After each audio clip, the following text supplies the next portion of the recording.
Hai, tahu nggak sih? Ada yang baru loh dari Benings Indonesia. Betul banget, ini dia solusi aman skincarean untuk para ibu hamil dan menyusui paketan dasar Mother's Edition dari Benings Indonesia. Apa sih keunggulan dari paketan dasar Mother's Edition ini? Paketan dasar Mother's Edition dibuat dari 100% bahan alami yang aman dipakai oleh ibu hamil dan ibu menyusui. Selain itu, kandungannya cocok banget untuk kulit wajah yang sensitif dan juga tidak membuat iritasi ataupun ketergantungan. Betul, 1000 betul. Jadi para ibu hamil dan kalian yang punya kulit sensitif, kita bisa nutrisi kulit wajah kalian dengan tampil glowing tanpa perlu khawatir, guys. Cara dapetinnya gampang banget. Kalian bisa langsung beli melalui mitra-mitra Benings Indonesia terdekat di kota kalian. Wah, gampang banget. Nggak sabar. Benings Indonesia.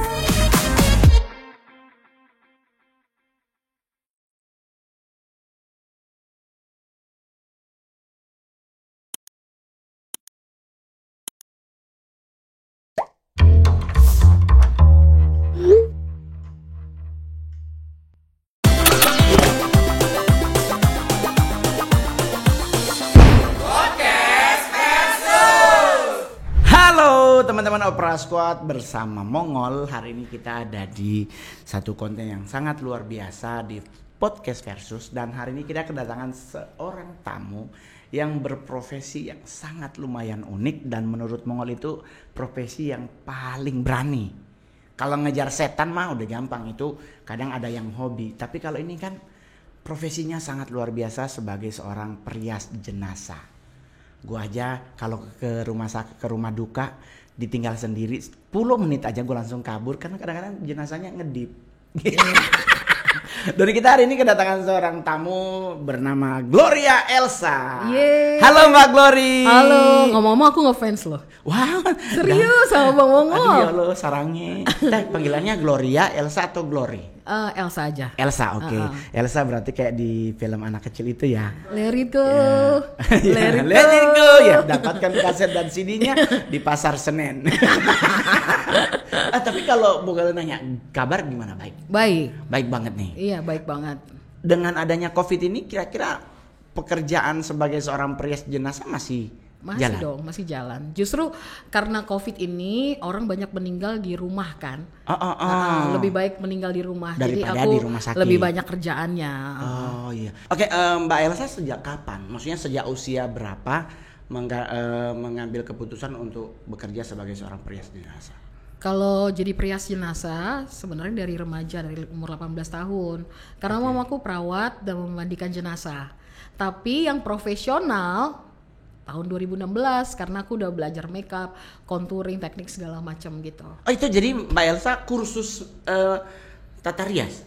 Iya, tapi kalau untuk ngerias jenazah kan memang nggak ada educationnya sini di Indonesia. Jadi aku berteman sama mortician di luar negeri. Wow, tapi dari sisi maksudnya ini kan orang kalau melakukan pekerjaan sebagai perias jenazah itu kan selain teknik juga harus kuasai, dia juga kuasai harus ya namanya feel-nya kita tuh. Iya, karena benar. kadang-kadang anaknya suka ngerepotin, udah meninggal juga ribet aja. Harus ini. Iya benar. Apalagi mau sebagai orang Manado, gue Iya, sebagai benar. orang Manado, orang Manado.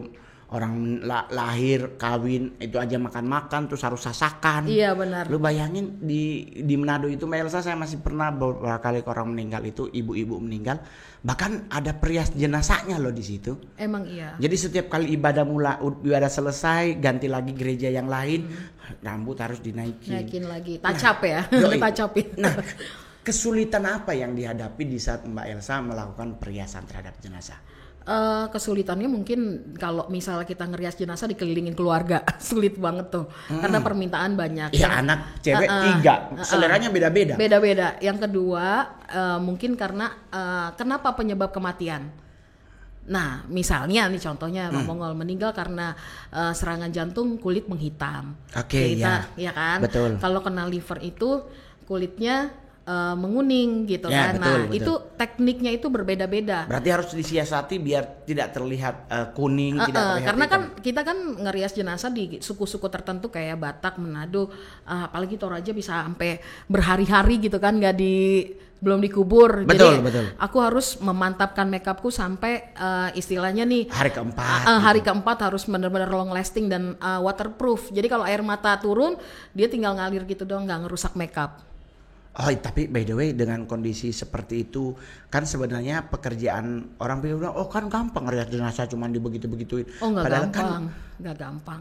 kita tidak segampang itu karena ada beberapa kondisi yang memang yang harus kita pikirkan matang-matang. Matang-matang, iya. Tapi by the way bayarannya seperti apa? Apakah pernah dibayar mahal? Pada umumnya merias jenazah itu mahal, tapi aku gratis. Hah? Lah itu sekolah belajar dipakein thank you Lord. Iya, nggak Jadi apa-apa. enggak, tapi maksudnya oke, Mbak Elsa tidak mengambil fee, tetapi kalau misalnya dikasih persembahan kasih tidak menolak. Tidak menolak, iya. Karena memang aku ngerasain banget nih sejarahnya kenapa gratis. Itu karena aku mau mengembalikan apa yang Tuhan beri pada saat suamiku meninggal, aku nggak punya apa-apa. Oh, Gitu. Jadi begitu. tiba-tiba banyak orang yang bantu gitu, Bang Mongol. Rasanya aku pengen membantu gitu, langkahku nomor satu lah. Oke. Karena pada prinsipnya orang hidup itu jarang mempersiapkan hari terakhir mereka. Betul. Yang membayar semua kan orang hidup kan, Betul. keluarganya. Ya kalau punya uang, kalau enggak, Betul. iya betul. kan. Dan jangan sampai meninggal itu meninggalkan hutang. Yang Benar. paling berbahaya itu kan orang lebih banyak kan kalau meninggal dia fokus lebih ke wasiat. Iya, Padahal dia wasiat. kan belum mikir nanti mau meninggalnya dimakamkan. Akan kadang-kadang ada teman saya orang tuanya maunya dimakamin, tapi anak-anaknya maunya dikremasi. Iya, ada juga itu yang berbentrokan. Yang kedua, alasannya kenapa gratis? Aku nggak mau kalau nggak punya duit berdoa, ya Tuhan mudah-mudahan ada yang mati hari ini. Oh, iya. Biar gue bisa makan. Iya, bener nggak? pekerjaan yang itu Iya ya. iya dong, itu fatal banget doa. Iya bener. Iya Jadi bener. pekerjaan yang doanya nggak pernah mau didoain ya. Nah itu. Tapi kan dengan kondisi COVID seperti ini beresiko nggak? Kita kan nggak tahu ini jenazah meninggalnya karena sakit apa. Oh iya, karena gini, tugasnya perias jenazah sebelum merias jenazah dia harus melihat surat kematian. Akibat meninggalnya kenapa? Karena ada beberapa kondisi tertentu yang walaupun dia meninggal dia bisa memberikan impact kepada kita, kena virus misalnya, ya kan? Atau misalnya kena air liur, kita kena luka, itu harus kita tanya. Oke, Ya, kayaknya kayak hepatitis, kayak oke, gitu, benar kan? benar. Jadi memang harus kita tanya Om Mongol gitu. Oke. Terus by the way, berarti otomatis spesifikasi pekerjaan luar lingkupnya hanya agama tertentu dong. Berarti kayak Kristen, Katolik, Hindu, Buddha, Iya. Muslim kan enggak? Iya, Muslim. Karena enggak. kan di kain kafan. Iya.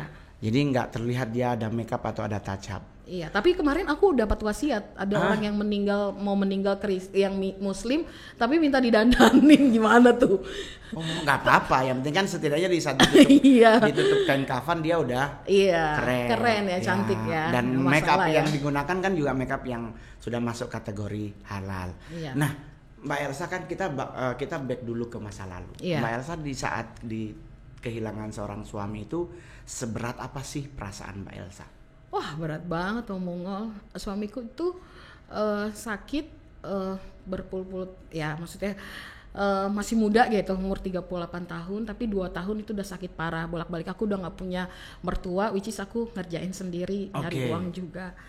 Yang makin berat adalah ketika suamiku meninggal itu justru ipar-iparku yang minta surat rumah. Oh ya, Orang Ambon.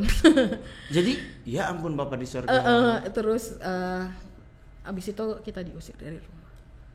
Aku sama anakku. Anak berapa? 1. Cewek cowok? Cowok. Oh kuat. Gue yakin anaknya pasti akan melindungi mama. Iya, Usia berapa sekarang anak? Anakku usia 8 tahun. 8 tahun. Mbak Elsa ditinggal oleh suami maksudnya suami umur 38. 38, ya. Sakit apa kalau boleh tahu? Gula. Oh, diabetes. Tapi komplikasi kan Oh, udah oke. Itu jadinya berat. Gaya hidup, banget. pola hidup kadang-kadang membuat kita suka keteteran. Iya. Kalau Mongol juga begitu. Gue selalu harus minum es teh manis karena gue kurang manis. Kalau gua manis, ngapain gua minum es teh manis? Kalau Mending aku udah terlalu manis karena margaku kan Huta So Sweet. Oh, oh iya bener ya, Huta Sweet ya, jadi Huta So Sweet. Iya bener ya, kalau Mongol mah harus itu.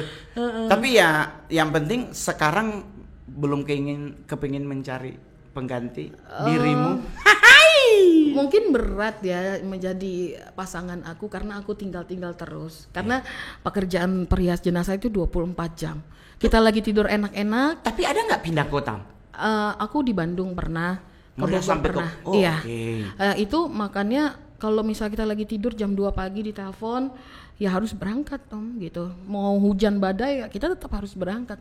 Makanya yang mendampingi aku harus benar-benar orang yang kuat dan hebat gitu. Kan orang yang bisa menjaga titipan cinta dari Mbak Elsa kepada dirinya ya kan. Iya betul. Oke. Tapi luar biasa memang ya. Lu kepikir nggak beralih pekerjaan melihat jenazah? Atau mau aku endorse kan gratis. Aduh belum ya. Gua 75 80 lah baru dipanggil Tuhan. Iya ya, minta-mintanya gitu ya. Aduh, enggak lah. Kalau mau lebih lebih memikirkan bagaimana caranya. Tapi mau nanya nih.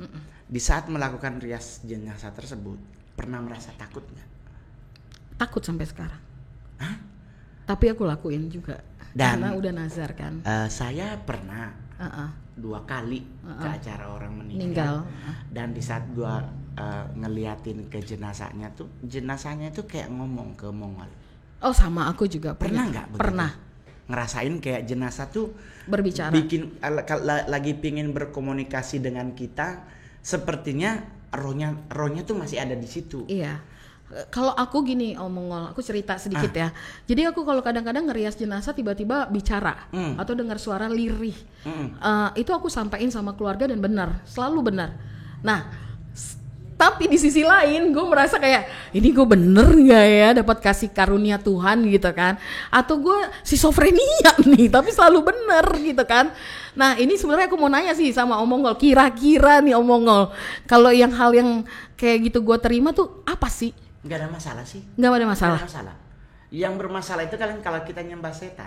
Oh iya. Kalau hanya kita melihat itu sih fine aja. Nggak usah terlalu nggak usah terlalu takut atau merasa apa. Karena ingat kadang-kadang nih kalau saya sebagai seorang Kristen semuanya serba nggak boleh. Oh iya. Iya dong. Iya, tapi kan kita harus kembali lagi. Ini nggak bolehnya versi manusia atau versi Tuhan. Iya benar. Iya dong. Iya. Kita nggak boleh itu kan ngomong sama batu. Iya. Menyembah batu. Ya tapi kan kalau orang yang namanya hidup itu, orang yang meninggal itu kalau dia pun itu kan balik lagi ke pribadi masing-masing. Benar. Ya. Nah paling menakutkan nih Mbak Elsa merias jenazah yang seperti apa? Aku kalau paling menakutkan adalah ngerias jenazah mati bunuh diri dan kena santet. Ada begitu? Ada. Yang kalau orang meninggal karena kena santet apa yang Mbak Elsa lihat? Aku ngelihat kayak fisiknya dia perubahannya. Kalau perubahannya misalnya matinya tuh tangannya seperti ini. Jadi kayak kuku macan gitu loh. Nah, itu tapi aku mendengar suara kayak auman binatang segala macam gitu loh. Dan aku merasakan kayak ini is that really gitu loh. Maksudnya bener nggak atau cuman kayak halusinasi gitu. Menurut Om Mongol gimana sih? Sebenarnya ya ada banyak macam orang meninggal. Iya kan? Ada karena sakit, ada karena hal-hal tertentu yang di luar nalar ya. Benar. Di luar batas kewajaran. Ada lagi ya karena memang dia belum siap mati tapi dia mencoba untuk mati karena mungkin faktor bebannya ada. Nah itu dia. Aku makanya belajar yang namanya micromimic. Bisa tahu orang itu siap atau tidak atau meninggalnya kenapa atau nggak wajar itu dari mimiknya. Iya, kalau kayak teman Mongol itu meninggal bunuh diri, kakinya itu otomatis tidak bisa normal. Iya. Karena dia kakinya mencoba kayak pingin balik lagi. Tapi udah kegantung. Iya, dan itu juga sebenarnya psikis kita juga terganggu, Om. Iya, karena gini Bang Mongol, karena kalau orang meninggal nih mati bunuh diri, pasti dari keluarga ngomong sama kita, Kak kalau ditanya jangan bilang mati bunuh diri. Udah Iya. pasti. Iya. Itu pesanannya titipnya. Padahal sebenarnya kalau mati bunuh diri kan lidahnya menjulur keluar Iya, nih ya. betul. Gimana caranya kita perias jenazah itu bisa bikin bagus? Itu tugas kita dan is really Itu hard. jadi kalau lidahnya menjulur dipotong baru Enggak. dimasukin lagi. Kita masukin pakai tang terus kita lem. Kita kan punya teknik namanya simpul senyum. Kita belajar untuk bikin senyuman itu. Jadi ready or not ready, kita harus bisa memberikan kesannya bahwa terakhir si jenazah itu meninggal dalam keadaan siap. Dan itu susah caranya. Itu kan kaki, gue pernah beberapa kali lihat kaki itu akhirnya dipatahin Iya. biar dia terlihat normal begini. Normal lagi. Padahal kakinya begini matinya karena dia kejang-kejang gitu. Iya. Nah itu harus Itu bukan belajar berarti ya. itu spesifikasinya bukan ke aku sih, sebenarnya lebih kepada orang-orang yang ngurusin jenazah itu. Tapi ada ritual khusus nggak? Maksudnya ada persiapan khusus nggak Mbak Elsa lakukan untuk merias jenazah? Aku ngerias jenazah dalam keadaan apapun harus mandi pakai air garam atau jeruk purut, Dicampur tuh. dicampur mandi supaya energi negatifnya nggak nempel. Kenapa nggak menggunakan batu? Maksudnya diapain batunya? Batu cincin. Ah. Nah itu dia, aku kesini mau minta sama Mongol. Gue sih, ya Allah. Ya Allah. Yang ada gue bisa ngasih batu, maksudnya ngasih rekomendasi batu apa yang harus digunakan. Oh enggak. Ada. Ada. Oh ada ya. Batunya. Pakai Oh. batu kecubung namanya. Oh, kecubung. Ametis yang warna ungu. Iya. Cari yang warna ungu karena untuk perempuan harus warna ungu. Nah itu batu yang membuat kita kayak in the circle gitu loh. Oh, Jadi, menurut Om Mongol nih ya kan. Aku boleh nanya boleh kan? dong, boleh dong. Ada nggak yang ngikutin aku? Banyak nggak? Tadi, Oh, bukan itu. oh ya sampainya. Nah itu sepupuku. Ada nggak roh-roh yang nempel Ya, ikut? sebenarnya sih ingat baik-baik untuk melihat seseorang yang memiliki pengikut biasa aja. Namanya kita famous. Iya. Ngikut tuh siapa aja sok atuh. Yang penting not touch me. Iya. Not touching you. Jadi santai-santai aja. Jadi, Tapi ada nggak? Ada dong. Ada dong. Ada dong. Ada dong. Ada. Tetapi kan yang pasti ya dia hanya sebagai seorang follower. Followernya. Dia hanya seorang follower. Ya, Iya. lu mau ikut gua sampai ke toilet juga sok atuh. atuh, Yang ya. penting gua tetap umat lebih dari pemenang. Iya benar. Itu prinsip. Sama juga Mongol. Iya. Tapi kan by the way Mbak Elsa ternyata ngefans sama Mongol. Iya benar. Kenapa harus sampai ngefans sama Mongol? Karena waktu itu Bang Mongol kan stand up nih Hiro Baduka. Aku Ah. nonton tuh ya kan. Waktu acara orang meninggal itu ada? Apa namanya? Enggak, maksudnya di Nonton di YouTube-nya. Di YouTube-nya gitu. Terus aku ngerasa kayak gila ya, it's hard to make people laugh Iya. di acara kedukaan karena aku bekerja kan di situ Di sekeliling orang di sekeliling meninggal, orang ya? meninggal. Sebenarnya ada banyak hal-hal lucu Om. Iya, Cuman gue benar. nggak bisa apa namanya, nggak bisa Nyampein gitu nggak loh. bisa membuat itu menjadi satu. Iya bener. Tapi Om Mongol kayak gini nih Om. Waktu itu aku ngerias jenazah nih. Nih sumpah ini terjadi. Gue ngerias jenazah. Mungkin karena hasilnya bagus kan. Orang datang kan. Wah udah nangis, tahu sendiri orang Batak kan mengandungi gitu kan. Jadi ini segala macam. Tiba-tiba anaknya gini, "Mak, salah kamar kita." Tiba-tiba dari nangis berhenti tuh. Padahal gue udah minggir nih. Padahal lagi ngerias jenazah, aku minggir dulu kan karena mau nangis gitu kan. Salah. Karena itu habis itu dia kabur. Itu sebenarnya banyak hal-hal yang kayak gitu yang lucu-lucu. Nah, kenapa gue ngefans? Karena ya ampun Bang Mongol tuh gila banget gitu loh. Gue sih nggak gila juga kali. Maksudnya keren gitu Jadi, terobosannya. Itu kan kasusnya sebenarnya kasus yang kasus yang sangat membuat gue juga agak sedikit bingung waktu itu karena begini, kita datang niatnya tuh gue datang niat melayat. Karena gue kenal yang meninggal. Oh. Dia adalah salah satu mentor politik. Jadi materi yang berhubungan tentang politik tuh gue share-nya ke beliau, ke almarhum. Karena beliau juga anggota DPR RI toh. Nah jadi pas kita lagi di rumah ditelepon, Om ini meninggal gini-gini di rumah duka Gatot Subroto nih. Ayo kita melayat sama-sama gitu ya. Udahlah kita melayat lah. Mongol ketemu di situ ada Bunda Maya Romanti gitu. Terus ya udahlah kan kita Kristen namanya ya kan, antri gitu. Turut berduka cita buat keluarga, buat ibu ya tetap kuat gitu. Gua di belakang nih. Mongol nungguin, maksudnya yang nunggu abis Ibu Maya Rumantir ngomong, kan Mongol yang ngomong. Iya. Nah ini otak lagi mikir kalimat bagaimana ya, Iya. jangan sampai sama nih dengan Ibu Maya Rumantir. Tahu-tahu ada orang, kita akan dengarkan stand up komedi dari Mongol. Gue langsung, ini orang mati. Udah gitu kan, maaf ya, yang Terjebak meninggal ya? kan orang Manado. Tahu lah kan kalau nangisnya seperti Sama apa ya. kan, kayak orang Batak ya. Yang kemarin bye-bye. Sekarang lo Tuhan Supang. Gue kasih, ini gimana caranya gue mau bikin ketawa gitu. Iya. Anaknya ngomong begini, tolong bantu hibur ya kak, soalnya mama udah 2 hari ini pingsan-pingsan. Karena nggak siap ditinggal kasihan papa. Istrinya berdiri, ya Mongol tolong hibur oma ya, nanti oma transfer. Di gua nggak tahu bagaimana, tahu udah megang mic di tengah. Terjebak ya. Nggak terjebak sih, otak gua langsung mikir begini, ini yang meninggal kan anggota DPR RI, nggak mungkin lah gua dikasih amplop 2 juta. Iya, nggak mungkin lah ya. Gua langsung stand up, selesai Mongol, makasih ya, mohon maaf kalau kurang lucu ya, soalnya dadakan semuanya. Mongol nggak persiapan. Aduh kamu lucu banget Mongol. Ya ampun, coba lihat lu Mongol, lihat mami tuh dari tadi ketawa, mukanya udah senyumnya. Aduh Mongol kamu tuh lucu banget. Istrinya juga nyeletuk. Makasih ya Mongol udah bantuin. Oma udah transfer loh uangnya. Iya, langsung gitu ya. kan.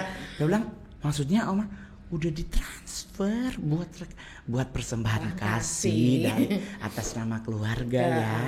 Mongol bilang, kok cepet banget, ini buktinya, dikasih lihat gitu. Gue liatin, ya ampun 40 juta. Gue langsung bilang jangankan di sini, dikubur juga gue ikut. Tapi ada Tuhan marah bang, gue ikut ambulans. Jadi Mongol tuh dikiranya jenazah ya. kan, jenazah pasti harus diikuti oleh anaknya kan di ambulans. Anaknya di Alphard. Semua nggak mau duduk di ambulans. Gua lah yang duduk di situ. Apa tuh penguburan mahal di Karawang? San Diego. San ya? Diego. Nyampe lah kita pintu utama, mereka langsung pada hati-hatian. Papanya Bang Mongol yang meninggal. Papanya Bang Mongol yang meninggal. Karena gue lihat mereka langsung pada hati-hatian. Nah di atas nunggu di liang lahat. Nyampe mobil ambulan, semua karyawannya datang turut berduka cita atas meninggal ayahnya ya bang. Gue bilang bukan bapakmu. Bang di mana-mana anaknya di ambulans, anaknya di Alphard. Gua di sini karena 40 juta. Lalu pada ngomong si anjing bener-bener parah nih Mongol ya. Lah orang kan bisa jadi apa aja. Iya. Tapi ada nggak pengalaman horor? Selama ngapain? Stand up? Stand up? Nggak pernah sih. Oh enggak. Lebih hororan kalau abis stand up di. Sebenarnya kalau bicara horor stand up tuh ya horornya di acara kayak TNI Polri. Itu horor bukan horor ada setan, tapi horor bikin ketawa orang tapi balik lagi ke rule-nya. Ini kan contohnya kita stand up di acara TNI. Bintang 4 yang ada. Kepala staf contoh. Kasal lah, Pak Kasal. Pastikan dia meja tengah. Kasal itu akan didampingi oleh 3 orang bintang 3. Aslok, Asrena, Dama, apalagi satunya. Toh? Nanti bintang 2 yang udah mau naik 3. Baru sini bintang 2, situ istri, baru bintang 1, kolonel, letkol, mayor. Nah kita nih stand up di atas. Pak Kasalnya nggak ketawa. Itu horor ya? Nggak ada mayor yang nggak ada. Semua diem aja. Tapi gue lihat dari atas panggung semua. Karena bapaknya nggak ketawa. Jadi itu momen paling horor, kayak pingin meninggal dunia di atas panggung. Lu bayangin, cuman kan gue udah tahu strateginya. Gue punya strategi khusus. Jadi kalau bapak nggak ketawa, gue selalu menghibur ibunya. Karena kadang-kadang bapak boleh bintang 4, ibu biasanya kadang-kadang suka 4,5, 4,5 gitu. Jadi gue kalau bapaknya nggak tertawa ya gue ke ibu. Ibu tertawa pasti semua akan tertawa. Iya benar ya. Jadi, itu lebih horor ya. Ya Allah bapak di surga. Apalagi kalau kayak acara perusahaan gitu kan, kita udah stand up, tahu-tahu datang direktur utama. Semua berdiri lah, gue mau ngapain di atas panggung? Udah lanjutin stand up nggak akan ada yang denger. Karena selamat datang pak. Iya, jadi kayak gimana caranya? Ya udahlah gue diem aja. Nanti abis dia duduk gue langsung bilang inilah hebatnya stand up. Berarti sama-sama susah ya pekerjaan kita ya. Bener Bener dong. Jadi gue selalu bilang inilah enaknya stand up. Jeda tetap udah dibayar. Iya ya. Kalau gue nggak ada jedanya bang. Ya iyalah nggak mungkin lah. Di make upin baru sebelah kanan, terus makan dulu nggak mungkin Nggak kan. mungkin itu dia. Nah, tapi beda way. Pengalaman paling gila kan katanya ada jenazah yang di make upin sampai nangis. Itu kenapa? Kapan? Itu gara-gara menurut Mbak Elsa tuh karena kenapa dia sampai nangis? Jadi sebenarnya jenazah itu ada yang namanya muscle twitch. Muscle twitch itu adalah Perpindahan. Bukan, muscle twitch itu adalah otot-otot yang terakhir bereaksi Oh, oke, ketika iya. meninggal. Oh iya benar muscle. Muscle twitch. Jadi air mata itu termasuk bentuk dari muscle twitch. Tapi yang tidak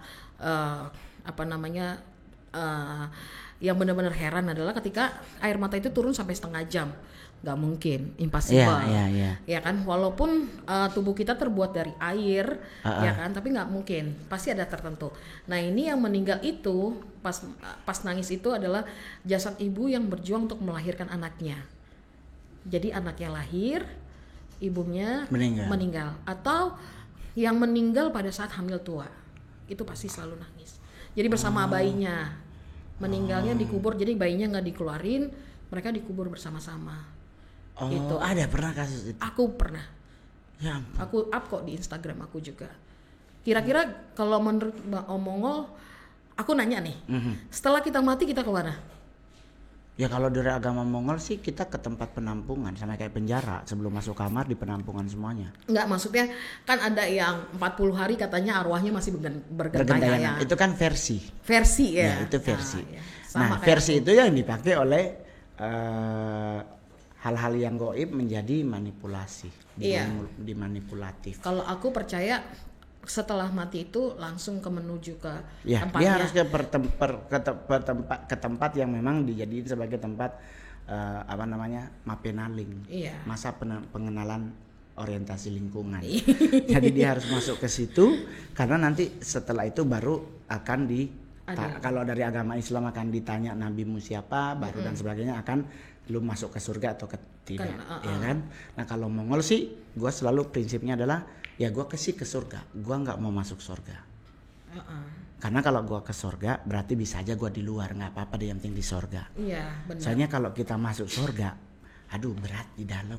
Iya juga. Ya. Mending di luar masih bisa main QQ. Iya, benar. Tapi by the way kan katanya pernah merias jenazah orang yang sakit kanker. Oh iya sering. Tetapi ternyata korban santet. Iya pernah. Itu bagaimana? Jadi ceritanya yang meninggal itu terlihatnya seperti anak muda. Masih muda ya ampun. Iya karena kan emang ilmu hitam itu mencari bunga yang lebih baik kan daripada yang disantet. Biasanya nyasar. Sebenarnya ilmu hitam itu selalu akan kalah dengan ilmu putih. Karena memang sehitam apapun ditaruh dia putih berwarna. Iya. Nah itu ceritanya aku kan datang udah di calling ya Om, jadi nggak begitu tahu cerita aslinya, cuman memang dia divonis kanker tapi ternyata ya gitu disantet gitu loh. Jadi yang aku bilang tangannya gini, terus dia meringkuk gitu kesakitan gitu. Tapi ya udah, tapi ya begitu gue dateng kan kalau kita orang Kristen ada foto tuh fotonya jebrak gitu. Wah kenapa nih, itu pengalaman aku terhoror sih gitu loh, karena I'm not ready for that. Itu yang aku takutin, jadi perias jenazah tuh bukan ngerias jenazahnya, tapi hal-hal di luar dari ngerias jenazah itu loh Omongol. Karena memang aku jujur aja gitu, aku jujur li anak selatan ya. Jujur li sebenarnya aku orang yang penakut. Oke, tetapi menjadi berani. Jadi berani karena pernah melihat kebaikan Tuhan dalam hidup. Sudah bernazar ya. Oke. Kan orang suka nanya, bagaimana sih Bang ngalahin telu maupun santet? Ini dari literasi, maksudnya gini, ini bukan berdasarkan cuman agama tertentu, tidak. Ini tapi ini metafisika untuk semua agama. Oh, semua agama. Bahwa setiap hari perkatakan dirimu bahwa engkau ciptaan Tuhan yang paling mulia. Iya. Perkatakan aja, kayak Mongol bangun tidur, pokoknya gue paling keren Tuhan ciptakan. Iya. Jadi di saat kita kita mendeklar, kita memproklamasikan bahwa kita ciptaan Tuhan yang paling mulia, berarti ciptaan Tuhan yang tidak mulia tidak akan pernah bisa mencamak kita. Iya benar. Jadi di-clear itu Bagus aja. sih itu. Terus kalau seandainya di rumah nih, di rumah ada taman, ada apa? Kalau bahasa Belanda ada place atau ada parkiran motor atau apa gitu. Nah, itu harus setiap sore kalau dia agamanya Muslim, ya siram pakai selang, tapi tangan kita tuh harus kena air. Oh. Ya gitu. toh harus kena air. Nah, bacain aja Al-Fatihah, surat Anas, ayat kursi. Jadi dari tangan ini setidaknya kita mengamankan kalau ada serangan dari luar tidak bisa diterima karena anasirnya kita udah anasir Tuhan. Begitu. Kalau kita agama Kristen juga begitu, berdoa sebelum tidur, berdoa minta perlindungan Tuhan, tutup bungkus dari rumah semuanya. Nah, itu fungsinya karena kita tinggal berserahnya sama bos besar. Iya benar. Telu itu bos besar solusi terhebatnya. Iya. Kalau kita cuma ngandelin temen, ngandelin dukun manapun, mohon maaf, kita tidak melecehkan teman-teman dukun, tetapi belum tentu dia bisa menanggulangi hal-hal seperti itu. Bisa sembuh, tapi nanti dia pindah ke kepala, pindah ke mata, kayak kelelepan begitu. Tapi kalau kita berserah kepada Tuhan, kita minta perlindungan, pertolongan Tuhan, is everything under control. Bagus ya bahasa Inggris gue. Iya. Ini gimana nih teman-teman? Selama syuting gue baru sekarang lo Inggris ya. Wow, nice to meet you. Bang Mongol, nih semenjak aku kan memang didaulat sebagai perias jenazah nomor 1 di Indonesia. Oke. Aku kan sering banget nih dapat WA atau DM gitu kan, Kak, mamaku meninggal, tolong bacain dong micromimicnya. Oke. Gitu kan. Nah, aku tahu kan karena aku ngefans sama Bang Mongol, aku tahu tuh ceritanya Bang Mongol waktu itu mama dipasung tuh, terus meninggalnya membuka mata gitu Ya, tuh. Satu doang kan. Iya. Bang Mongol tahu nggak itu kenapa? Menurut Bang Mongol ya. Sorry, mama meninggal itu Mongol usia 4 tahun. 4 tahun. 4 tahunan. Karena kalau nggak salah mama meninggal itu 3 bulan lagi gue ulang tahun keempat. Jadi kondisi mata satu ketutup, satu kebuka. Iya. Jadi oma ngumpul sekeluarga. Kan kita ini keluarga bangsawan lah kurang lebih ya kan. Iya, benar. Ngumpulin semua keluarga, satu-satu mencoba menutup matanya. Bahkan udah ditaruhin handuk, yang handuk ada tulisan Cina di ujung-ujungnya. Iya, tahu gue. digulung. Tetap nggak bisa nutup. Ditaruh semalam loh nggak bisa nutup. Akhirnya keluarga ngomong begini. Nah, sekarang jujur Jopa ini anak. Maksudnya suruh jujur ke Mongol. Akhirnya mereka jujur, Mongol dipanggil. Ron sini. Nama kan Ron nih saya. Ron sini. Kiapa mak? Ini oma, gue manggil mama. Ya kapa mak? Nah begini, oma mau jujur panganai. Kita ini nganape oma, nganape mama, pe mama. Yang nganape mama ini. Udah begini mak gue dipeti mati. Bayangkan usia 4 tahun gue baru tahu itu mak gue. Iya. Padahal gue selama ini manggil dia kakak. Oh. Nah, oma bilang begini, coba ngana tutup, ngana pe mama pe mata, karena dia ada tunggu panganan. Nah, itu. Akhirnya Mongol ketertutup. tutup pakai begini ya mama, gue ingat banget, ketutup. Nah, itu dia. Kita belajar micromimic itu. Berarti ada seseorang yang ditunggu. Iya, kalau matanya terbuka, biasanya ada yang sesuatu yang ditunggu atau membutuhkan pengakuan. Nah, kalau yang mikir itu pasti masih ada masalah yang belum kelar. Iya. Nah, itu kita belajar itu, Omong. Kita belajar itu, sedetail itu. Makanya kenapa kalau misalnya ada masalah aku suruh bisikin di telinga supaya dia clear gitu di hari itu. Jadi pas Mongol tutup begini, nih, Mongol keluar dari ruang jenazah. Kita kan rumah lumayan gede, jadi Mongol keluar ke pinggir jalan. Nah, mata Mongol yang satunya yang kebuka. Oh. Jadi Mongol melihat di atas. Apa sih? Di rumah kan nggak pakai genteng kampung ya. Iya, seng. Ya kan? Seng kan begini. Nah, di sini di itunya tuh ada yang duduk. Oh, alah. Wah, itu ada lebih dari 8, 7, lebih dari 7. Itu malaikat penjemput kali ya. I don't know. Oh, It's a black. Nggak ada satupun yang berwarna putih. Oh, iya itu bisa. Nah, Mongol kan kita Sangir tuh kan hari pertama nanti malam penghiburan baru 40 hari. Di masa ini Mongol nanya ke adiknya mama, ke tante sama saudara-saudara lain. Mama ini dulu bagaimana? Iya. Oh, nganape mama dulunya jaga ibadah di gereja, dia ikut aliran yang satu dengan ini begini. Ternyata mama gue dulu adalah salah satu pengerja dari Children of God. Oh, Children of God. Nah, itu kan sesat dianggap di Indonesia, bahkan Iya, dulu. pimpinannya dideportasi sama Iya, Pak Soeharto. Iya benar. Nah ternyata mak gue penganut satanik udah dari dulu. Lah wajar lah kalau gue juga akhirnya matanya sedikit melek-melek nggak jelas. Tapi Om Mongol bukan karena hasil dari manusia Satanik. dan setan dong? Enggak dong. Oh enggak. Gue nggak tahu. Nggak tahu juga ya, Wak. Hasil dari mana gue juga nggak tahu. Apakah mak gue? Enggak, maksudnya itu pertanyaan yang terlintas kan Gua waktu juga itu bingung. Kan waktu di film-film kan ada tuh yang manusia dengan siluman melahirkan Mongol.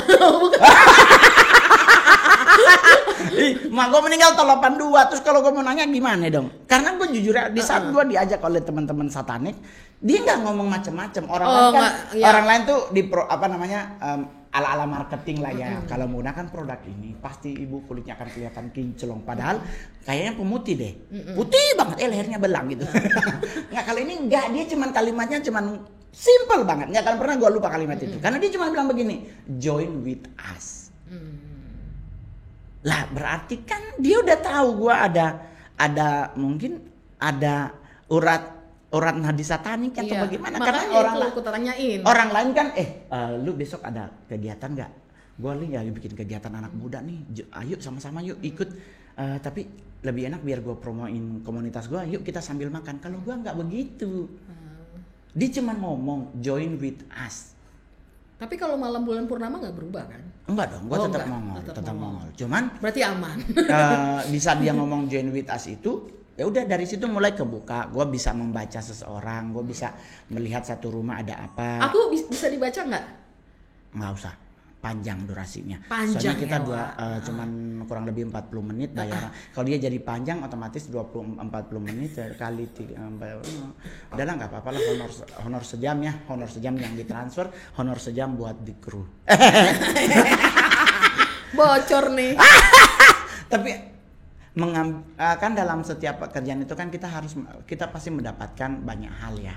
Iya. Kita mendapatkan hikmat, kita mendapatkan semacam termotivasi. Nah, dengan kondisi bekerja sebagai seorang perias jenazah, apa aja sih yang Mbak Glory dapat pembelajaran dari pekerjaan tersebut? Pembelajarannya adalah sekaya-kayanya kamu, sepunya kuasanya kamu. Ketika kamu meninggal, kamu tidak akan bisa mengubah apapun. Betul. Itu yang pertama. Yang kedua, mungkin kami bukan kaum yang pekerjaannya mungkin dipandang sebelah mata gitu, Mongol. Tapi tanpa kami, kalian gak akan bisa cantik. Cantiknya permanen loh sampai surga. Iya ya. Itu yang kedua. Yang ketiga, sehebat-hebat kamu, sekaya-kaya kamu, sepunya uang kamu, se-crazy rich kamu gak akan bisa bilang terima kasih buat ke kami dari mulut kamu. Iya benar ya. Benar banget. Itu yang gue selalu tanamkan di rumah. Jadi selama hidup itu ya berbuat baik aja gitu. Betul banget. Benar. Jadi dari sisi gue juga pribadi begitu. Gue kadang-kadang selalu mengingatkan ke banyak temen, sombong itu nggak ada gunanya. Nggak enak. Kalau gue orang bilang, tapi kan lu kemana-mana bling-bling, kemana-mana lu branded. Mohon maaf. Kalau gue disuruh beli baju 60 juta, mendingan gue nyicil tanah di Bogor. Iya benar. Kalau gue disuruh beli tas sampai 80 juta, 150 juta, mendingan gue beli tanah di Citayam, masih dapat 150 juta. Ya toh? Jadi kalau seandainya di saat kita masih hidup, banyaklah membantu orang. Karena di saat kita habis mereka lah yang akan membantu kita. Makanya aku bilang karma baiknya itu didapat pada hari terakhir sebenarnya. Kalau dalam agama Kristen tuh dibilang tabur tuanya. Tabur tuanya didapat di saat kita nanti. Nah gue juga begitu. Jadi gue selalu rumah gue belum pernah hanya 3 orang. Di rumah gue selalu 20, 17, 16 orang. Karena gue selalu bukan sok baik sih, enggak. Jadi gue sangat tidak bisa melihat orang-orang yang sangat membutuhkan, apalagi sedaerah sama Mongol. Iya benar. Gue ke gereja, ada anak jadi muda, ada ya? orang Manado, anak Manado, Kak boleh mau pinjam duit 1,5 juta mau bayar kos, begini. Kenapa kita ke Jakarta, orang mau bilang kata mau jadi artis, cuman orang yang bawa Solari gitu Ya ya. ampun kasihan. Gue bilang ya udahlah tinggal di rumah Kak Mongol, tapi gue nggak pakai AC ya. Ini adalah contoh orang, Bang Mongol itu adalah contoh orang yang pas sama omongan aku sering di podcast. Aku bilang kebaikan itu keharusan bukan pilihan. Ini contohnya. Ya gue juga. Dia nggak pernah milih. Maksudnya Baik aja udah sama orang, gue bener gak sih? nggak tega aja gitu. Tapi Gue bener setiap kali manggung atau setiap kali gue syuting apa-apa, gue selalu begitu. Gue selalu menyisikan apapun yang gue dapat. Yuk kita nikmati sama-sama. Iya.